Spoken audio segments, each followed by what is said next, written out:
Welcome back. I have something for you that I've been wanting to do for a while, and my sweet friend gave me a kick in the pants this week, and so I am going to start a tutorial here on this video for how I put together this particular travel journal. Now, it doesn't have to be a travel journal. You can use this technique to make any kind of art journal, junk journal, whatever you want to call it. So, we're going to get started with this, and I'm super excited. This is one of the most fun ways that I have found to make a journal. And I love the way it feels. I love the way it looks. I will link below to where I learned how to do this, which was another YouTuber. Her name is Melanie Sullivan, and she has some really great tutorials. So definitely check her out, because this is not my own idea. Totally got this from her and put my own spin on it. So first of all, I am going to show you what you will need to do this. And as with any art project, you can always adapt that to work for you. So don't feel like that you have to go out and buy a lot of things for this. There's really just some basic things that you need. And then I'll tell you what will help make the project better. So first of all, you need an old book. Now, I love old books and I love to go to thrift stores, antique stores, yard sales, eBay, different places to look for old books. Several of these I actually picked up at Goodwill or area thrift stores, tag sales, what have you. It doesn't matter if it's an old book, a new book. The thing that I will say about this project is to do this like I did. I painted my covers. You do not have to do that. In fact, I'm thinking that the original tutorial that I watched, I don't remember if she actually painted her cover, but just keep that in mind if you want to paint a cover. I was thinking this book right here, this is a Carol Higgins Clark. It's not an old book, but this has got a surface that's kind of porous. I think it would make a really good canvas to paint on. This has more of a shiny texture. So just pay attention to the book that you choose. And I will also say that some of these older books, I love what's on them, and I think it's fun to just leave them as is. This particular cover right here, I bought this at a thrift store, and it was literally, I think the book block was still in there, but it was falling out. And I literally just wanted this for this cover. And so this, I just think it's the old cloth covered book. It's got a really beautiful texture, and so it's not very big. That's another thing that you need to pay attention to, is the size of the book. So, bigger is not always better. So, keep in mind the size that you want. I love this is a little encyclopedia. I love the deco look to this. I picked this up, I believe, at a thrift store, and they had a whole set of them, but I did not buy the whole set. So this, I think, would make a really fun little handmade book, and I wouldn't even paint that. I think it's very pretty. Children's books are always fun. Now this is an old reader, an old primer reader that I picked up at an antique store. And I really picked this up to use the pages for my junk journals, but you can use this cover. And I love that. It's so cute. So there's a variety of ways to do this. I cannot remember where I got this little journal, but I mean, I love this.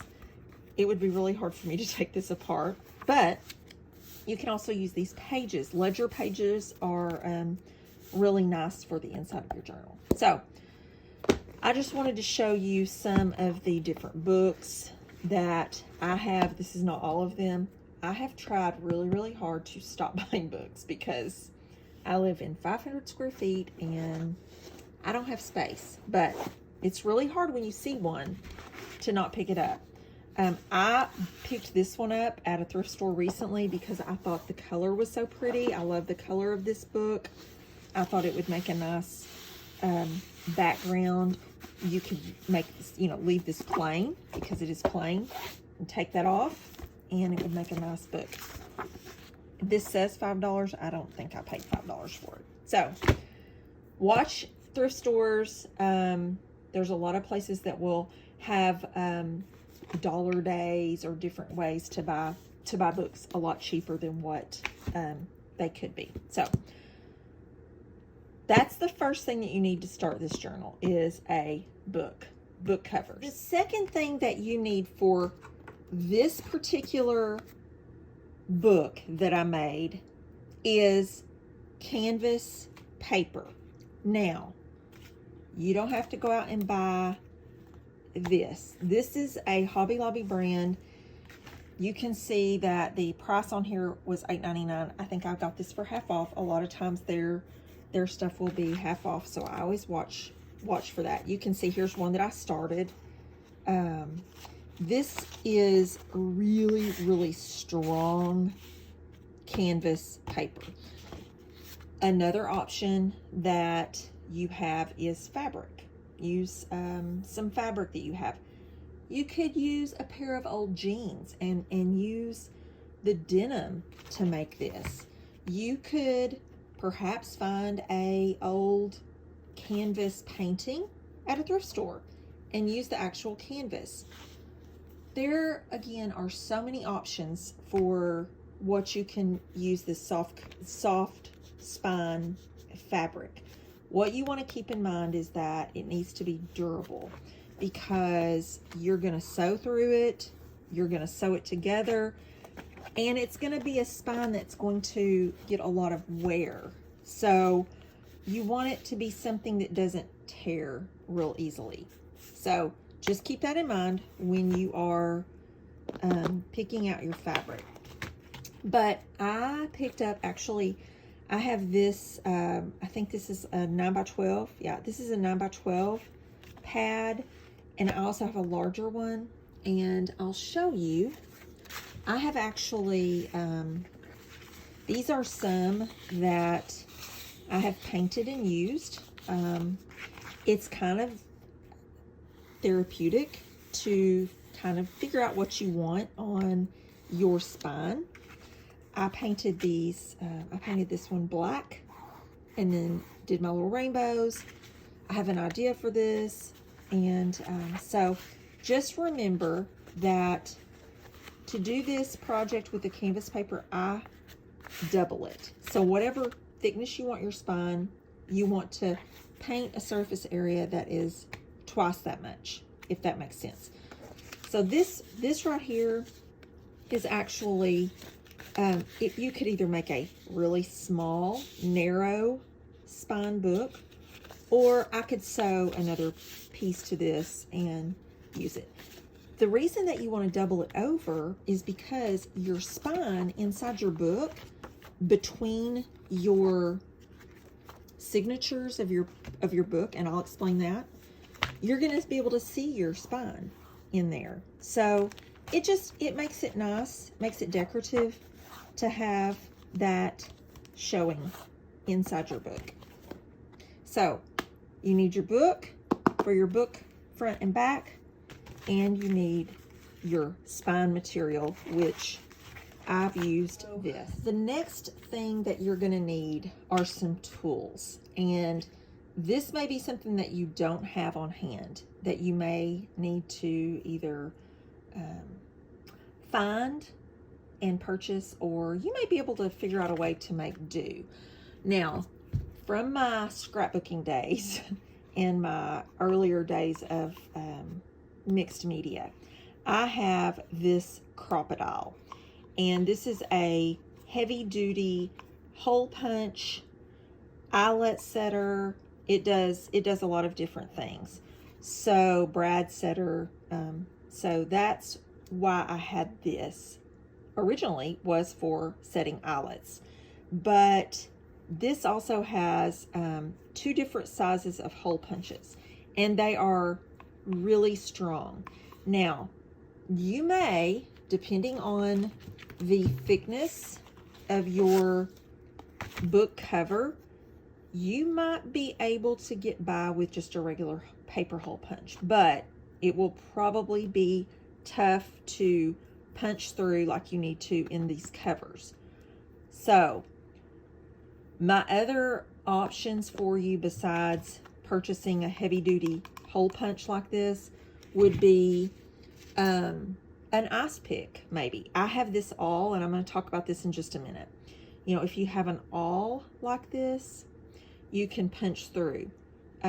Just be very, very careful. It would take longer with this to punch through the holes in this cover, but it can be done. So do not think that you have to go out and buy this. Now, there is also a larger Crop-a-dile. I think it's called a Big Bite. I would love to have one. They're about $50, but they're bigger, so you can go in deeper to punch a hole. I will link this for you. They still make these. We Are Memory Keepers. They still make the Crop-a-dile. It's a great tool to have. I've used it so much over the years. So, having said that, set that aside. The other thing that you might want to purchase is a book binding kit. I will tell you, the first time that I made these, in fact, I think this one here, I don't think I had this kit at the time. I did have some embroidery thread or some kind of a decorative thread that I used for this binding. So, however, this just makes it really simple, to be honest. And these are, I think I purchased this on Amazon for like $10. It has your bone folder, which you need for making books. Well, you don't need it, but it's handy. It has these nice little sharp snippers, which, to be honest, I've used a couple of times, but I just use my little snippers here, my little Tim Holtz snippers. It also comes with, this is important, it also comes with these needles. I had some large needles from other art projects. However, there's varying sizes, and they aren't as sharp as some of my other needles, but you need a large size needle to do this. So that came with that. It came with the little awl, and it came with bookbinding thread, which is waxed thread, and that helps the pages not tear. It helps to hold the knots that you have to make. So that was very important to have that beeswax thread. So that little bookbinding kit is really, really handy. And I kind of held off buying it, and I don't know why I waited so long. It was literally like $10. So that's handy to have. But again, you don't have to have it. If you've got a large size needle, if you've got some type of thread or string, and some type of a apparatus to punch a hole, and you can use the back of your scissors as a bone folder, or your hand. So it's not necessary to buy this. So those are the basics. That's kind of the basic thing that you need, except for one very important thing that I did not mention, and that is what you're going to put inside your journal. Now, this is to me the really fun part of making journals, is trying to decide what you are going to use for your pages. And it is literally endless what you can put in here. I can tell you that I used, obviously, maps. This was my travel journal, so I wanted maps for my signature covers. So I have maps. As I said, I'm an old scrapbooker, so I have still a lot of scrapbook paper, so I used scrapbook paper. I used book pages out of a variety of books. This is just a regular graph paper book page. This is music book pages. These are jelly printed book pages. I jelly printed one side, watercolored the other. These are old book pages. One of my favorite things to use is mail. So this is where junk journaling got its name, is you just use what you have. You use your junk. And I can tell you that I have such a wide variety of envelopes.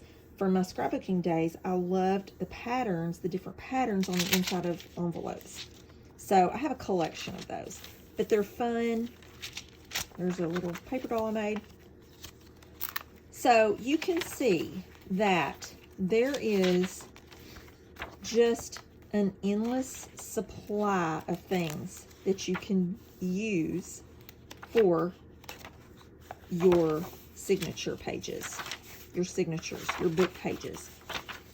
They can be varying sizes, shapes, and colors.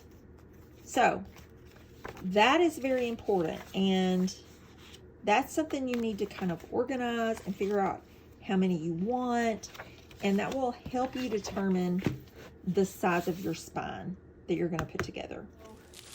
I brought some stacks of some of what I have collected. This is not all of it, but this is sort of a random collection of different pages that I have in my stash for using in my journals as signature pages.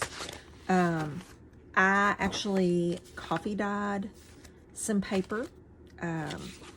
That's a whole other thing. We're not going to get into that, but there are so many ways to tint your paper. You can use avocado, tea, a variety of things. This is a book page that I actually coffee dyed. But, you know, just your aging of your pages. I mean, if you buy some old books, you're going to have aged paper already. This is just new stock of a variety of paper. And then I bought this legal pad at a thrift store that has the aged paper. So, you know, you can see the difference in the colors. And what you use is just completely personal for you. I just kind of throw things in here. I have bought a lot of old books that I liked either the aging or the design on the paper or the feel of the paper. The texture makes a difference to me. Ledger paper, I will tell you, is one of the most popular things to get for these old junk journals or art journals. I've bought a couple on eBay, and I love the old writing in them, and they make nice backgrounds. But I have bought books simply for the pages. And again, another whole thing that we could get into is what to look for in these books.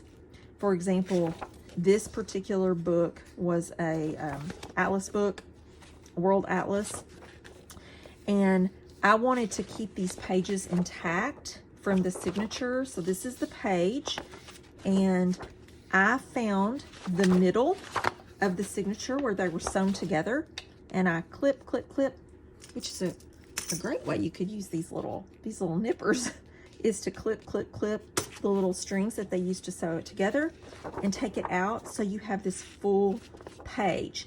And then when you make your signature, it's already folded there. So again, let's talk a little bit about signatures. So for this particular travel journal that I made for myself, I put in, I hope you can see this, I put in 1, 2, 3, 4, 5 signatures in this journal. And you can see this signature right here, I have been using. I don't know why I didn't start in the first one, but you know what? It really doesn't matter where you start. You just go where you feel led. But I used this as my travel journal. I took this with me last summer to on my large vacation that I took, and I actually played in it. I put memorabilia, ephemera, different things, receipts, gift bags, menus, all the different things from my trip. And so that kind of took up that whole signature there.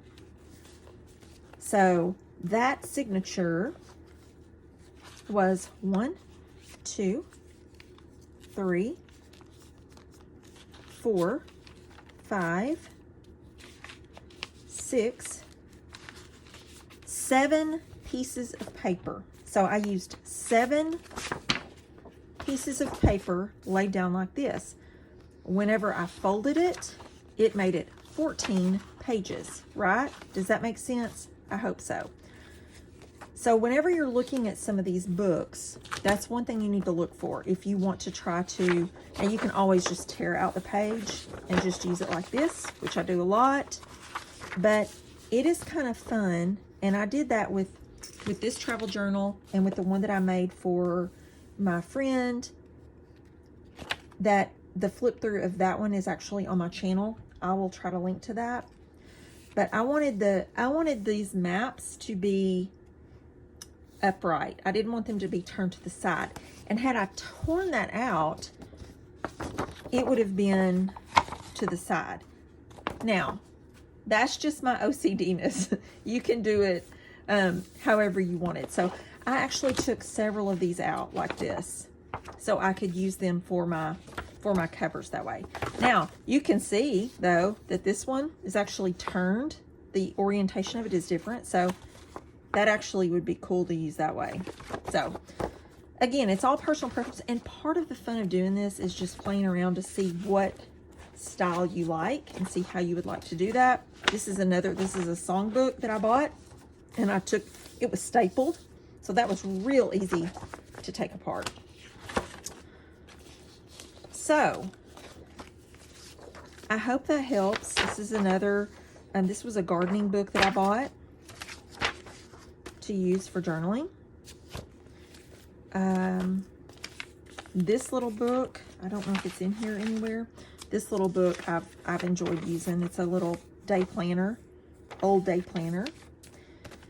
So this is just a stack, and then once you start doing this and you take these book blocks out, that opens up a whole other area to use because then you have these book pages.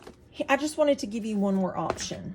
Well, not one more. There's so many options for this, but I wanted to give you an option if you are not into this style of art journaling, or, you know, if you're not wanting to do something creative like artsy in your junk journal or art journal, and you just want to use it for, you want blank pages. You just want to use it for either a writing journal, and you don't want the distraction of whatever's on the background.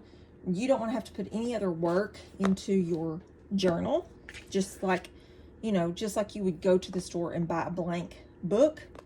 That's also easily done with white paper. So in that case, you would just go and buy paper, whatever kind you want. I will tell you that this Canson Mixed Media paper is fantastic paper for any type of mixed media that you would want to do. It's not super thick, but yet it holds paint and watercolor and different things very well. So that's a really good option, are these Canson. This book here was actually a gift. It's a little sketchbook, and the pages are even thinner than this. So you could do something like that. You could, if you wanted to make a watercolor book and have thicker paper, then you could buy, I bought this at Hobby Lobby on sale for $2.24 one day. It was just there. I didn't need it, and it's a really thick watercolor. So you could do that.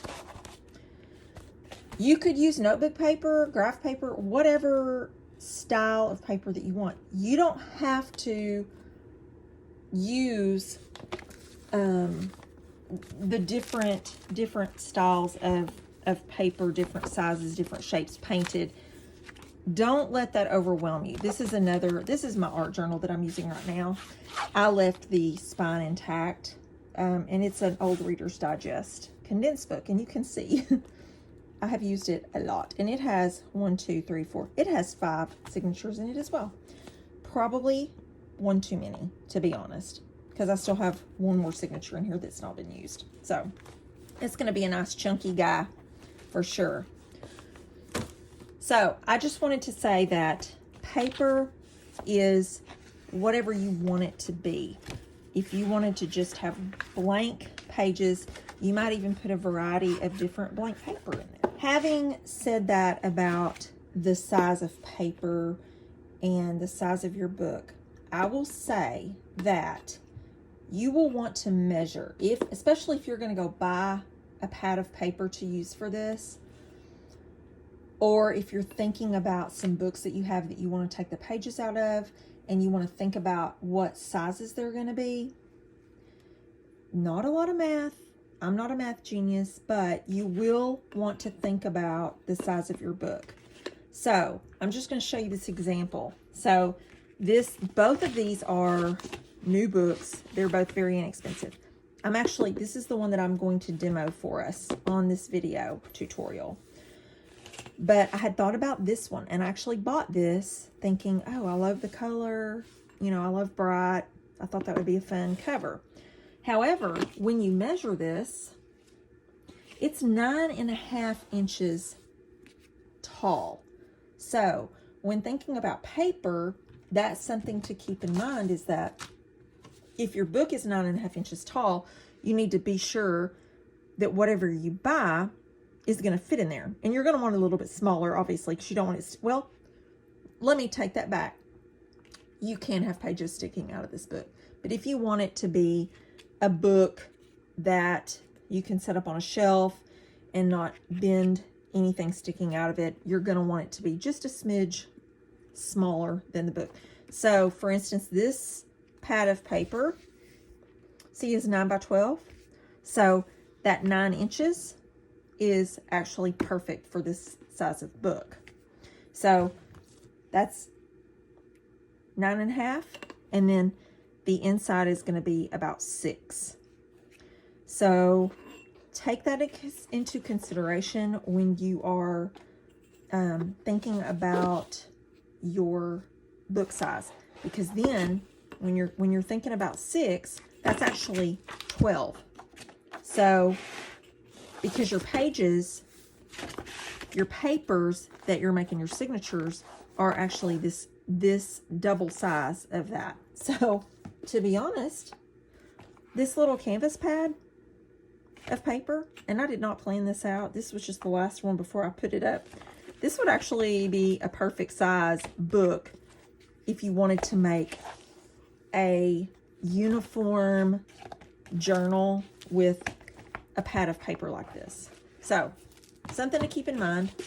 I'm going to use this book. This book is 5¼ width by 8½. So 5¼ you're talking about 10½ this long. In order to cut this cover, since this book block is sewn in to this book, you know, you could, I mean, if you were strong enough, I guess you could probably tear that, and in fact, that might be easier. So if you'll kind of pull that apart, you can see that there is, that's glued in. These pages are glued to the cover. So I don't care about this spine because we're making our own spine. So you could just tear that from both sides.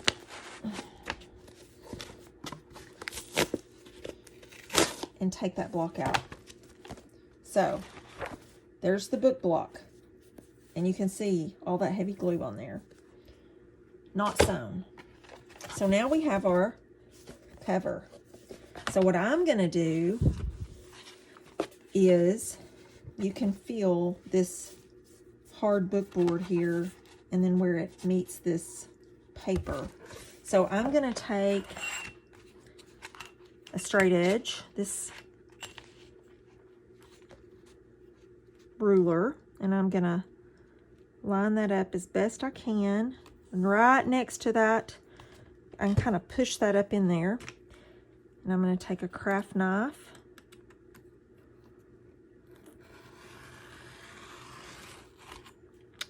And I would tell you that you probably want to do that. And I felt it come loose. So now we have our front or back cover there. And we're going to do the same thing here. We're just going to cut this away. And I'm going to do the same thing. I'm going to kind of stick my ruler where it hits that, the edge of that cardboard there. And you're going to want to hold that down nice and tight. And it went through. So that's how easy taking these covers off.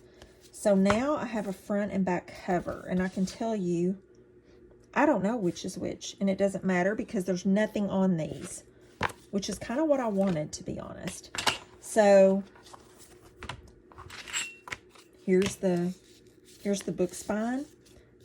Again, I rarely throw anything away, so I'll throw that in into my scraps, and who knows where that might end up. So now that I've got this apart, I can do one of two things. Well, there's several things I could do. I could decide how I want to decorate the covers, if I want to decorate the covers, or leave them blank. I really kind of dig, I feel, I don't know, this is almost like a chalkboard look to me. So I don't really know what I want to do yet on this cover. But that's the fun of making these journals, is discovering how to make this unique and creative for yourself. So you will decorate the covers, and then I'll show you how to add the soft spine on here.